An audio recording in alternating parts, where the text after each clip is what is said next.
That's a frontliner right there. That might not be the peeler, so I'm guessing the Baksha might be a little bit more of the frontliner, while the Ruby staying in the middle of the formation, using the Don't Run Wolf King and the I'm Offended as well, just to throw the Masha off her game. I think now there are two ways to really take it for Evos Glory. They can double down on that front-to-back composition that they have with the Novaria and the Roger. They already have pretty good peel, good catch on the Baksha as well, good clear speed. But if they want to double down, then go for even more defense like a Terizla. You can use the penalty zone defensively, stop a lot of the momentum that Geek Fam can utilize in these team fights. But another way is fight fire with fire. Go Yuzong, go and dive the back line before they can dive yours. Geek Fam, I feel like they're enjoying this drafting phase. They have strong heroes, especially favoring their own. The Bigatron way. But they have picked up the Esmeralda. What is Evos trying to achieve with this Esmeralda? Geek Fam against Evos Esports. The Land of Dawn, we go. Welcome to Mobile Who will strike first in this best of 5? Again, let's see here. Spell check. Is it standard? Wow, they're gonna start, especially same in the orange buff. Now, what are the rotation achievements coming from both junglers, Mirko? Both are going to go for an opposite path. Annabelle towards the bottom lane, trying to play perhaps for that strong side in Brents in this winning matchup against the Claude. And while I take a look at the emblems, I want to take a look at the battle spells as well that you mentioned. Lethal Ignition is still very standard for Luke on this Masha. Wants to deal as much damage as he possibly can, and it's that glass cannon build that we've come accustomed to now for that Masha on the hands of Luke. Chidera, though, very interesting Master Assassin for this Claude in the weak matchup up against that Roger, who also has a Thrill and the Master Assassin. One thing, though, that we can talk a little bit about is Chidera going for that agility. So for Geek Fam, maneuverability has got to be their #1 source of keys to victory. Is that it? I mean, What? Out of nowhere, Annabelle with the rotation, but take a look at this. Geek Family wants to punish Annabelle. 2v1 Dreams with the cover as well, but the damage will not come through. Ray, Appraiser's Wrath will secure that kill. Ray now caught in a 2v1. Good cover by Mr. Greed there, and it will be Fluffy disengaging. In a blink of an eye, 1-for-1 trade happened down top in the jungle, up top in the jungle. And that was a trade where Ray was able to get himself a kill. So did Annabelle. So both junglers now, we could say online, but Annabelle had to concede 1 death to his name. And that was really good for Evos Glory initially, right? They wanted to use this tempo with the winning matchups that they have. The Baksha that will clear faster than the Fredrin, the mid-control of the Navaria, and the Ruby, plus the Esmeralda that will be winning in the lane. But the fact that they lost 1 member as well, that's going to halt that early game from going all the way and building up to a big snowball for the side of Evos. Luckily, they got that level 4 advantage. Let's see here again, Beloyski looking for a cover. Ray secures the turtle comfortably. Beloyski now looking for an escape route. I'm Offended connecting onto it. Still Beloyski will fall. Now they're looking towards Ray. Ray has a dash, and that will be it. 1-for-1 to kill for a turtle. Evos will scoot out from the war zone. Sure, Geek Fam was able to clench their fists and get that turtle. But what does it mean now for Geek Fam? How do they want to operate in the early stages of the game? Well, all they need to do is weather the storm. It's kind of a scaling composition, Geek Fam. And it's kind of weird to say that when you have a Loyi, a Fredrin, and an Edith. But yeah, they're really waiting for the mid-game. Luke needs that BOD, needs that Malefic Roar. Onward! Onward to Earth, Shatter Dreams in a no man's land. Not even has time to pop that flicker. Divergent play. Wow. Rans reads it. That's the brilliance, right, of this composition for Geek Fam, because yes, they need to scale, but that doesn't mean they can just look to scale. They can also look for a snowball themselves. They have the right amount of pick-off with that Onward on this big Edith pick with the Primal Wrath as well. Stops a lot of the momentum from Evos Glory. They kind of want Evos to dive on them. So if Evos can't get a substantial lead at the start of the game, Geek Fam will take control. But if Geek Fam get a substantial lead, they will deathball. Scary.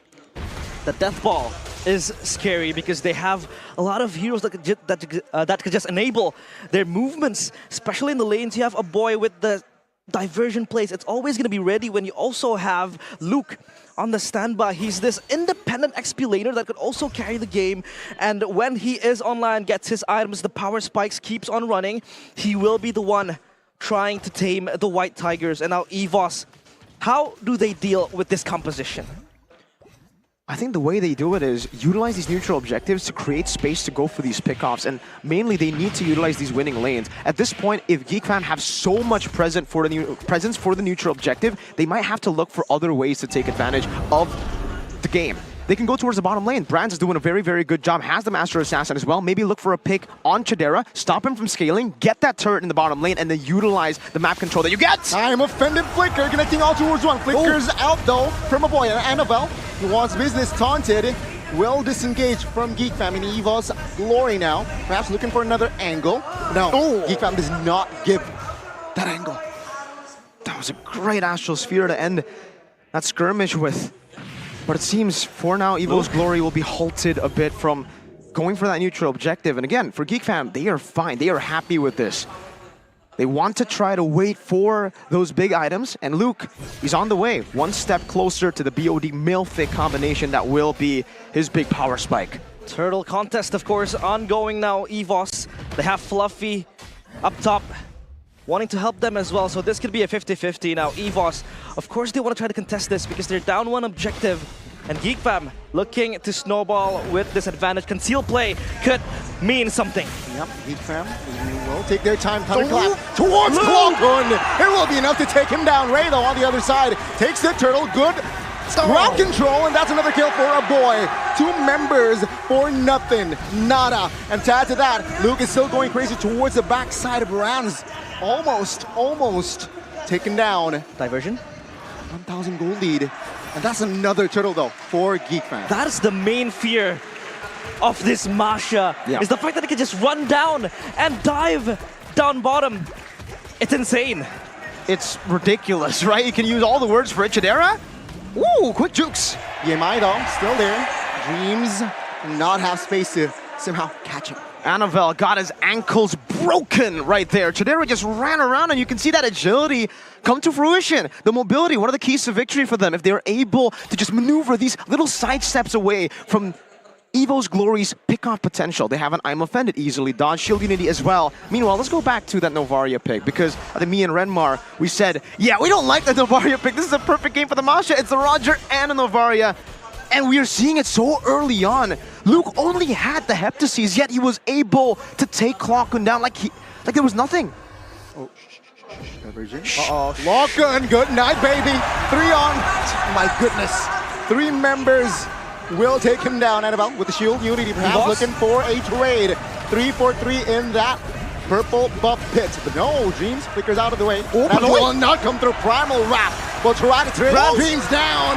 He is green. He finds one, but Rams will fall on the other side as well. The villains keep on their momentum. This is our place. This is hell, and it's starting to burn up for Evos Glory. The heroes are not doing well, not in the first game at least, of this lower bracket final series. And momentum has been the name of the game in this playoffs of Season 13. Ray, with this steal on the Baxia, he's gotten what he wants. The Fredrin should be behind against the Baxia at the 7th minute of the game. This early phase belongs to Evos Glory, and that death ball isn't growing for them. It's growing for the Devils of the lower brackets. Oh, the flanks, man, is so beautiful. Eltic with the crowd control. A boy selects the turtle. Now Fluffy running for the hill. But the thunderclap will connect, and Luke claims the double. Wow, it's just full-on brawls left and right, and it's gonna be Luke, of course, leading the charge with his very fists.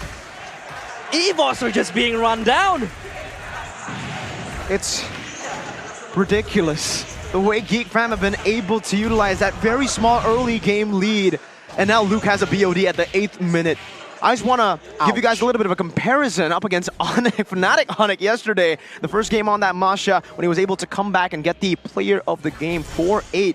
That was a very late BOD at the start of the game. He was getting outplayed by Lutpi. His snowball was being halted severely, and he got it at the 12th minute, 11th to 12th minute of the game. So the fact that he got a BOD at the 8th minute, you know what he likes to build after this first BOD. It's a Melfic Roar. But this game, he might just go double down on 2 BODs, straight up. That's 2 ouches. Two owies, massive owies. A massive damage, of course.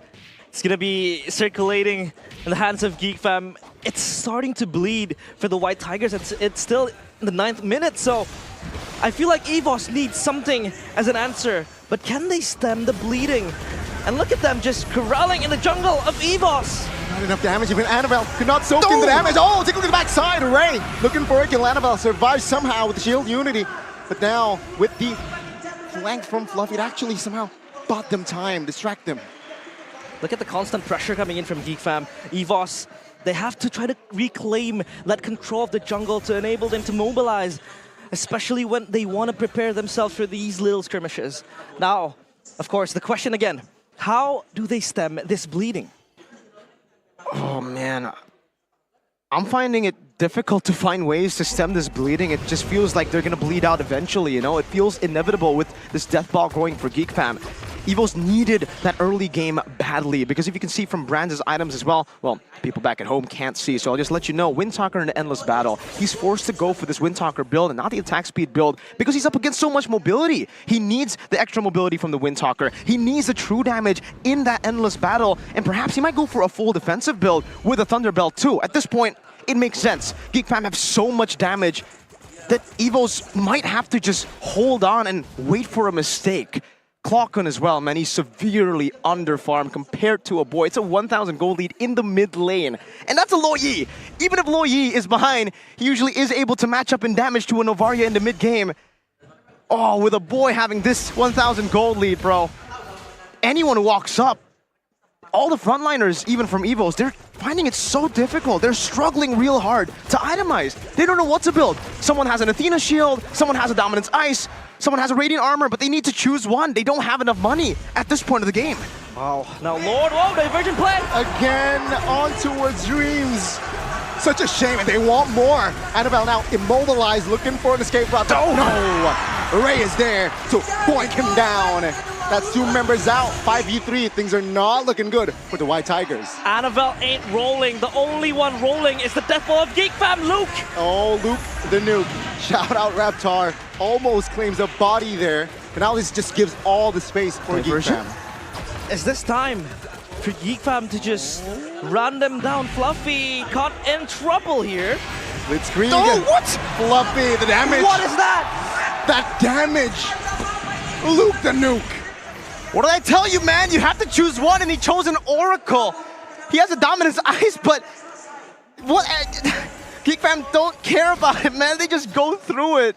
On top of that, man, it's a Melfic Roar already for Valoy. Oh my god, Valoyski with the engage, looking for an Annabelle. I'm offended on towards you, but the damage will not come through though. Valoyski will fall. That's a trade finally for Evo's glory. 1 kill as a consolation prize, but Geek Fam is just wreaking havoc left and right. Evos, is this time for them to throw in the towel? Or will they try to bank on a mistake from Geek Fam? Because we have seen the past few days where teams come back from a costly mistake, but then again, Geek Fam, in the stage of the game, they won't be able to make that happen. It's really, really tough for Evo's glory. Like I said, right, at this point, the real best way to play this game is turtle in your base, maybe group as 5, look for a pickoff or look for drag it Geek out. Fam yeah, drag it out as long as you can, but Geek Fam, they're known to utilize these death balls very, very well, especially with a composition like this, with a Lo Yi that can send the Masha anywhere around the map. Seems like they were about to collide there as we get into this replay, but both teams disengaged. Let's talk a little bit about this play. I think for Geek Fam, especially now considering that in the 11th minute of the game, they're so ahead, it's okay for them to look for random brawls. As long as they still have that advantage with the Lord early in the bottom lane, they knew if they traded equally, they would still get a lot of value, more value than Evo's glory for sure. And at this point, it's all about how they freeze the waves, they stop Evo's glory from farming, stop Evo's glory from getting to those item power spikes, because it just seems like even if... Oh, Valoy? Valoyski. Awkward engage, but Primal Wrath will do. Oh, good taunts! A boy is there as well as Chidera. Ray finds the Mega, and that's, again, Evo's glory losing out on trades. Again, they just run down towards Evos glory, and this isn't the full power. They're able to just take it down. Divergent play. Luke, send this guy towards Clockun. Oh my goodness! Luke finds the kill with the Thunderclap, and that extra damage is enough to take him down. The Luke nuke! The nuke of Luke! The Thunder Luke, or whatever you want to call it! BBL! That's Big Boy Luke! We were talking about how creative you can be with the diversions. It was so weird to put a diversion there that was so readable that even Evos thought no one would take it. Oh, what? Fluffy, he's living up to his name a little bit too seriously. So fluffy. You can't even feel the shielding coming in from that Esmeralda. He's just being slaughtered. And now Evos, what do they hope for? Because Geek Fam feels like they're playing this game flawlessly. And now they're eyeing themselves another Lord. It's so difficult again for Evo's Glory. I think even saying it's difficult is an understatement here because really all they can do is wait for a mistake. They can only wait in their base, maybe manage these waves in a way where Geek Fam cannot go for a 3-wave push. They're trying to do that right now with the mid lane, trying to hold it back, but in the end, they let it push. It's still going to be a super mini wave pushing back to Evo's Glory though, so I think that has to be the homework that Geek Fam have to try to work out. How do they get these 3 waves to crash in at once? Or maybe just put that diversion down in the back, Luke goes in and all of them are just zoned away from that minion wave. And then you have the 3-wave push that you want to try to end this game. It's an 11.7k gold lead. That's a BOD, second BOD already being built, and he should be able to get it very, very soon. Even Chidera, he sold his boots already. 15 minutes, full items, 6 damage items. We don't count the Wind of Nature, it's defensive, but whatever, right? I mean, 6 items with a Windtalker. They want to go for the end. The big evil is MPLIDS13, but the demon himself is Luke, at least in this game. 3-way push being made. The Lord taken down, but diversion play! Oh, the flank again! Fluffy almost taken out by Chidera. Oh, calmly! MPLIDS13 finds 3 men, but the follow-up damage is not really there. MPLIDS13 needs to back away. Evos Glory stands with 5. Fluffy jumps again, looking for a kill. Brands will take their time here. All 3 base turrets taken out though. Good hold. I don't know what they did, but they're able to just withstand the pressure from Geek Fam. Is this the window for Evos?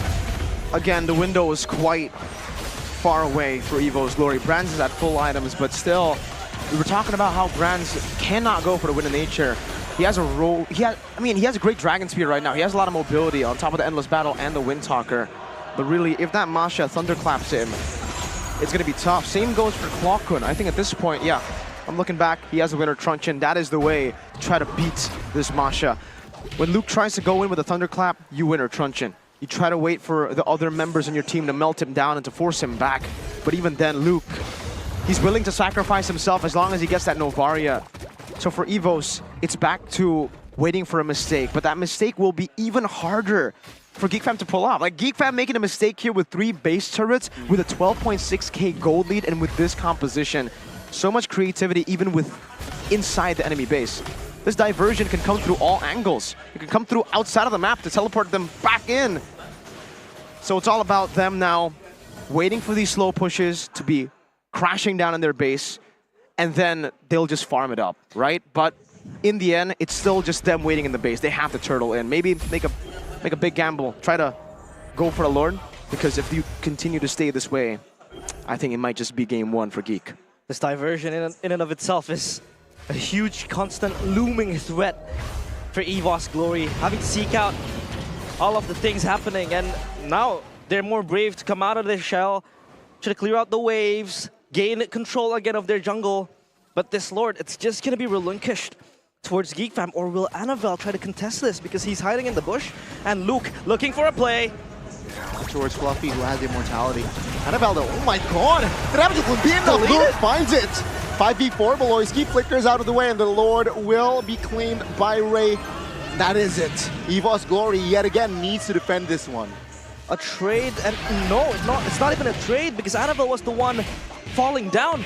So Geek Fam again, just showing their evil side, winning in every department. Force errors across the board, right, for Geek Fam when they have a 12.6k gold lead. They wait for the waves to push in. Evos deal with it. They try to force a fight, but Geek Fam want to fight. They have a 12,000 gold lead. They can utilize these leads in the fight, and now it might just be the final siege. See, no base hurts. Flicker on towards the Browns. Still survives, but Dreams will lose his immortality. What the heck happened backside? Dreams, good night to Fluffy Balls as well. Chidera will be the trade of the base. They're exposed. Now they are going for it. And Geek Fam they managed to tame the White Tigers in game 1.